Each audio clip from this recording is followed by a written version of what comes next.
Hello viewers, welcome to my channel Harvinder Kaur. आज की इस वीडियो में मैं आपको बताने वाली हूँ कि आप अपनी रीडिंग स्पीड को कैसे इंस्टेंटली बढ़ा सकते हैं। जी हाँ, this is very much possible और बहुत ही आसान है। जो तरीका मैं आपको बताने वाली हूँ वो बहुत ही ईजी है। जितनी ज़्यादा आप इसकी प्रैक्टिस करेंगी उतनी ही ज़्यादा आपकी जो रीडिंग स्पीड है वो बढ़ती जाएगी। बस you have to be consistent and you have to really work upon it. तो चलिए मैं आपको स्ट्रैटेजी बता देती हूँ। It's very simple. आपको सुन के तो लगेगा कि अरे ये तो बहुत ही ईजी है, लेकिन आपको इसकी प्रैक्टिस करते रहना है। और ये भी like when I was growing up, तो उस टाइम पे हमें भी किसी ने बताई थी, तो वही मैं आपके साथ शेयर कर रही हूँ। और इसने मुझे तो पर्सनली काफ़ी हेल्प किया है। तो आप भी जब रिज़ल्ट देखेंगे तो आपको भी खुद से यकीन हो जाएगा कि इट रियली वर्क्स, है ना। तो स्ट्रैटेजी क्या है, स्ट्रैटेजी मैं आपको बताती हूँ। इसके लिए हाँ, इसके लिए आपको ज़रूरत पड़ेगी आपके किसी फ्रेंड की, या तो आपके भाई बहन हो सकते हैं, मम्मी पापा, कोई भी एक जना जो आपके साथ में हेल्प कर सकता है। तो ये एक फ़न एक्टिविटी हो सकती है, क्योंकि एक बार ये आप अपने फ्रेंड के साथ प्रैक्टिस करें, एक बार आपका फ्रेंड आपके साथ प्रैक्टिस करें, तो खेल खेल में आप बहुत एक अच्छी चीज़ सीख सकते हैं, अपनी रीडिंग को इम्प्रूव कर सकते हैं। And before I proceed further, let me tell you कि आपको इसकी ज़रूरत कहाँ पड़ेगी। भई हम कोई चीज़ सीखते हैं, उसका कहीं ना कहीं तो यूटिलाइजेशन होना भी चाहिए ना। तो आपको इसकी ज़रूरत पड़ेगी जब आप इंग्लिश का क्वेश्चन अटैम्प्ट करते हैं, क्वेश्चन पेपर अटैम्प्ट करते हैं। तो वहाँ पे जो सेक्शन ए होता है, रीडिंग सेक्शन, जिसमें कि बड़े बड़े पैसेजेस आते हैं, तो उनको पढ़ने में बच्चे कई बार काफ़ी वक्त लगा देते हैं। और जितना ज़्यादा टाइम आप उन पैसेजेस को पढ़ने में लगाएंगे, उतना ही आपका टाइम वेस्ट होगा, इन द सेंस कि अगर आपकी स्पीड ज़्यादा है तो आप जल्दी से वो रीडिंग कर सकते हैं विद कॉम्प्रिहेंशन, यानी कि समझ के कर सकते हैं, और आपको काफ़ी एम्पल टाइम मिल जाएगा अपना बाकी का क्वेश्चन पेपर भी पढ़ने में, है ना। एक ह्यूमन टेंडेंसी होती है कि रीडिंग कॉम्प्रिहेंशन भी पढ़ लें, साथ में फिर हम क्वेश्चंस भी देख लेंगे कौन से मुझे आते हैं कि नहीं आते हैं। तो अक्सर जो स्टूडेंट्स हैं वो इस चीज़ की कंप्लेंट करते हैं कि मैम मेरा इंग्लिश का पेपर छूट गया, टाइम कम था। टाइम कम नहीं होता, हमारी ही स्ट्रैटेजी में कहीं ना कहीं कमी होती है, या तो हमारी स्पीड कम होती है, रीडिंग स्पीड कम होती है, या हमारी राइटिंग स्पीड कम होती है, हम लिखते धीरे धीरे हैं। तो दोनों ही हालातों में जो है नुकसान आपका हो जाता है एज स्टूडेंट। तो इसमें राइटिंग में भी आपको प्रैक्टिस चाहिए, उसी तरह से रीडिंग में भी आपको प्रैक्टिस चाहिए। तो रीडिंग आप कैसे जो स्पीड है वो कैसे आप इंक्रीज़ कर सकते हैं, ये मैं आपको बताती हूँ।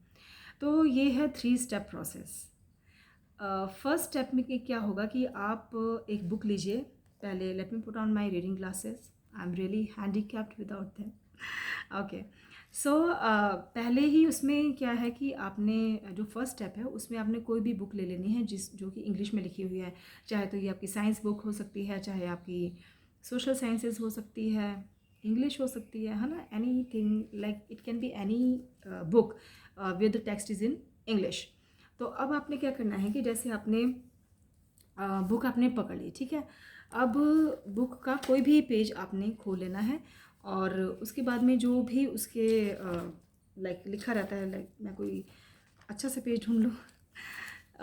जैसे मान लीजिए कि ये पेज है मेरे सामने, ठीक है, मैंने इसको ओपन किया। अब मैंने अपने फ्रेंड को बोलना है कि आपने बोलना है स्टार्ट। वो टाइमर के साथ बैठेगा, वो बोले, जैसे ही वो बोलेगा स्टार्ट, कोई स्पीड से नहीं बोल, आपने कोई स्पीड से नहीं बोलना है। आपने तो नॉर्मल जो आपकी पेस रहती है, आपने उसी पेस में बोलना है, पढ़ना है। आई मीन उसी पेस में पढ़ना है, उसी स्पीड में पढ़ना है, ना तो जल्दी ना धीरे। जैसे उसने स्टार्ट बोला, ये नहीं कि धड़ धड़ धड़ आप भी लग पड़े पढ़ने के लिए। And more over it should be silent reading. धीरे मुँह जुबानी, जैसे हम कहते हैं ना, आपकी लिप्स की मूवमेंट नहीं होनी चाहिए, आपने मुँह में पढ़ना है, ठीक है। तो आप पढ़ेंगे, जैसे मैं यहाँ पढ़ रही हूँ, मेरे सामने जो पेज आया है उसकी मैं रीडिंग जैसे कर रही हूँ।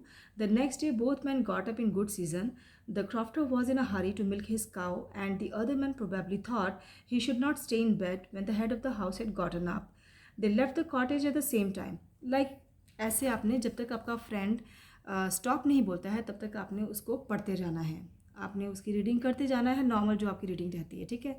The moment your friend says stop, जैसे उसने कहा स्टॉप, आप जिस भी शब्द पे थे, जिस भी वर्ड पे थे, आपने वहाँ मार्क कर लेना है, पेंसिल का डॉट लगा लेना है, और फिर आपने काउंट करने हैं नंबर ऑफ़ वर्ड्स जो आपने पढ़े हैं, ठीक है। जैसे अगर मैं इस पेज की बात करूँ, तो जो मैंने स्टार्ट किया था, the next day both man got up in good season, the next day got up in good season, तो 8 वर्ड्स हो गए। तो ऐसे द एक हो गया, नेक्स्ट सेकंड वर्ड हो गया, मॉर्निंग थर्ड वर्ड हो गया ना। तो ऐसे आपने एक एक शब्द को काउंट करना है और फिर कहीं रफ पेपर पे या कहीं पे आप लिख लीजिए कि फर्स्ट रीडिंग 100 वर्ड्स या first reading 50 words, first reading 200 words. It varies from person to person. इसमें कोई बड़ी बात नहीं है या कोई शर्मिंदगी की बात नहीं है कि आप कम या बहुत ज़्यादा पढ़ते हैं। तो आपकी जो पेस है आपने उसको कहीं पे लिख लेना है कि मेरी फर्स्ट रीडिंग इज़ 100 वर्ड्स और 200 वर्ड्स वॉट एवर। ठीक है, ये हो गया आपका स्टेप 1। अब आपका फ्रेंड जो है वो आराम से बैठ जाएगा और आपने खुद की एक प्रैक्टिस करनी है। खुद की प्रैक्टिस क्या करनी है, आपने जो बुक पकड़ी थी आपने उसको अपसाइड डाउन यानी उल्टा पकड़ना है। जी हाँ, आपने अपनी बुक को उल्टा पकड़ना है। ठीक है, उल्टा पकड़ के आप रीडिंग करेंगे, ना तो बुक टेढ़ी होगी ना ही गर्दन टेढ़ी होगी। ठीक है, तो आपने उसको again I put on my glasses. तो आपने उसको क्या करना है, उल्टा पकड़ के जैसे हम पढ़ते हैं वैसे पढ़ना है, जैसे मैं पढ़ रही हूँ। The next day both man got up in good season, the crofter was in a hurry to milk his cow, and the other man probably thought he should not stay in bed when the head of the house had gotten up. They left the cottage at the same time. तो मैंने ये book को उल्टा किया है। ये book ऐसे सीधी है और मैंने इसको उल्टा करके पढ़ा है। ठीक है, उल्टा करके जैसे स्टार्टिंग से जैसे पढ़ते हैं वैसे पढ़ना है। इसका कोई टाइमर आपने सेट नहीं किया है, आपने अपने हिसाब से 1 या 2 पेजेस पढ़ लेने हैं। ठीक है, ये हो गया स्टेप 2। आपने 1-2 पेज अपनी प्रैक्टिस के हिसाब से पढ़ना है। 2 पेज हो सकता है कि आपका हल्का हल्का सा हेडेक हो, थोड़ा सर दर्द करे, but that is very very normal. इसमें कुछ घबराने की बात नहीं है, क्योंकि ज़ोर पड़ा ना आपके दिमाग पे। आपके दिमाग ने वो चीज़ वैसे पढ़ी है जैसे आज तक उसने कभी पढ़ी नहीं थी। तो थोड़ा सा ज़ोर लगा है तो बेचारा ट्रबल्ड हो गया, तो उसको अच्छा नहीं लगा, तो थोड़ा सा हेडेक आप महसूस कर सकते हैं। ठीक है, अब क्या हुआ कि आपने ये उल्टा करके इसको पढ़ा। उसके बाद में अब थर्ड स्टेप एंड जो फाइनल स्टेप है, फिर से आपके फ्रेंड की ज़रूरत पड़ेगी। वही स्टेप 1 रिपीट होगा। ठीक है, अब आपने बुक को नॉर्मल ऐसे पकड़ना है जैसे बुक होती है, और the moment your friend says start, तो अब सोचने मत बैठना कौन सा पेज कौन सा नहीं। जो भी पेज आया मेरे सामने, तो खैर क्वेश्चन आंसर्स वाला ही पेज आ गया, पता नहीं भगवान मुझसे क्या बदला लेते हैं कई बार। तो खैर कोई बात नहीं, चलिए, I take up every challenge very courageously. तो यहाँ पे मेरे सामने जो पेज आया है उसमें उसमें जैसे मैं उसने बोला स्टार्ट, आपके फ्रेंड ने बोला स्टार्ट, तो आप पढ़ना शुरू कर देंगे। It is natural for teenagers to have unrealistic dreams, what would you say are the benefits and disadvantages of such fantasizing. Notice the following expressions. The highlighted words are not used in a literal sense. Explain what they mean. तो ऐसे आपने जो अपनी reading है, ना तो तेज़ ना स्लो, आपने नॉर्मल रीडिंग करनी है। ठीक है, फिर वो 1 मिनट के बाद में बोलेगा स्टॉप। तो जिस शब्द पे आप थे आपने वहाँ रुक जाना है, मार्क कर लेना है। और जैसे स्टेप 1 में आपने किया था, नंबर ऑफ़ वर्ड्स आपने रीड आउट करने हैं, काउंट करने हैं, नंबर ऑफ़ वर्ड्स आपने काउंट करने हैं और उसको फिर आपने लिख लेना है। सेकेंड रीडिंग इज़ इतने words. Majority of the students, 100 में से 80-90 बच्चों की जो है वो इंक्रीज़ हो जाएगी, और कुछ परसेंटेज हो सकता है ऐसा भी हो कि जिनकी कम हो जाए। दोनों ही पॉसिबल हैं, लेकिन जो ज़्यादातर जो रेशियो रहेगा वो ज़्यादातर ऐसे बच्चों का रहेगा, ज़्यादा उनका नंबर रहेगा जिनकी इंक्रीज़ हुई है। ठीक है, जिनकी रीडिंग इंस्टेंटली स्पीड जो है वो बढ़ गई, नंबर ऑफ़ वर्ड्स उनके ज़्यादा हो गए।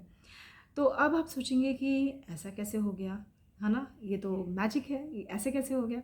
तो उसका रीज़न मैं आपको बता दूं कि ऐसा इसलिए हो गया कि बचपन से ना हमारा दिमाग जो होता है ना वो ट्रेंड होता है कि ये ए है, ये बी है, ये सी है, ये डी है, वो रट्टाफिकेशन ना, और मतलब जो वर्ड्स हैं वो हमारे जाने पहचाने होते हैं। जो भी लिखा रहता है टेक्स्ट में वो हमने बचपन से पढ़ा होता है। तो वर्ड्स और वोकेबलरी आप कह लीजिए कितनी होती है कि हम ना पढ़ लेते हैं। अब क्या हो गया कि हमारा दिमाग जो है ना वो रोज़ वही चीज़ें देख के ढीठ हो गया। अब जब कोई चीज़ ढीठ हो जाती है तो वो बड़ी केयरलेसली और कैजुअली काम करता है ना। तो रीडिंग जो है वो हमारी ऐसी कैजुअल वे में हो जाती है, केयरलेस वे में हो जाती है, हम उस पर ध्यान नहीं देते हैं।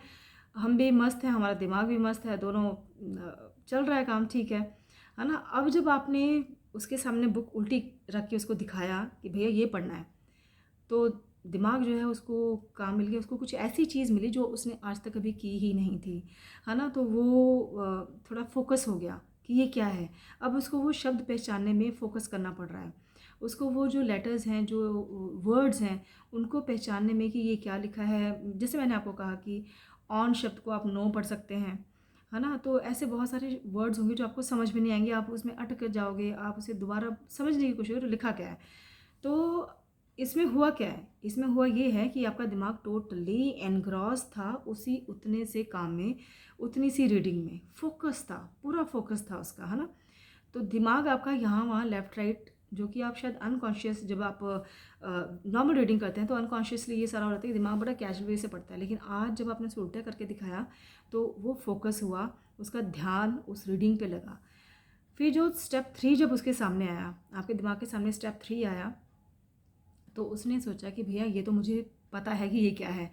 जिस चीज़ को उसने स्टेप 1 में बड़े कैजुअली पढ़ा था, आराम आराम से ढिठाई में पढ़ा था स्टेप 1 में, अब स्टेप 3 में उसको पता चल चुका है कि मेरे साथ मतलब मैंने क्या आई हैव गॉन थ्रू, उल्टा करके पढ़ा और मेरा ज़ोर लगा और जो भी मेहनत करनी पड़ी। तो अब वो फोकस के साथ आपका जो थर्ड टाइम, यानी कि जो आपका थर्ड स्टेप है, वो आपका फोकस के साथ ऑटोमेटिकली पढ़ा जाएगा, क्योंकि अब आपका दिमाग फोकस्ड है। क्योंकि सेकंड स्टेप में आपने कुछ गड़बड़ घोटाला किया, बुक को उल्टा कर दिया और वो सब दिमाग को करना पड़ा। तो ये स्टेप 3 आते आते दिमाग जो है वो थोड़ा सुधर चुका है और उसको मतलब एक वो हो गया कि हाँ, मतलब आप रीडिंग कर रहे हैं, आपको भी नहीं मालूम, लेकिन आपका फोकस और इंटायर जो अटेंशन है आपकी वो उस टेक्स्ट पे है। So this is how it works. तो आप ज़रूर कमेंट बॉक्स में तो ज़रूर मुझे बताइएगा कि आपको फ़र्क पड़ा या नहीं पड़ा, या आपकी इम्प्रूव हुई, इंक्रीज़ हुई या डिक्रीज़ हुई रीडिंग स्पीड, है ना। तो मुझे भी अच्छा लगेगा कि मैंने एक स्ट्रैटेजी आपके साथ शेयर की और आपको उसका क्या रिज़ल्ट मिला, and I feel motivated also, है ना। तो आप ज़रूर इसको अपनाएं, आप कोशिश करें और मुझे कमेंट बॉक्स में ज़रूर लिख के बताएं कि what was the outcome, what was the result. I'm waiting for your answer, and if you have liked my video, do like, share and subscribe my channel, and do share it with your friends also।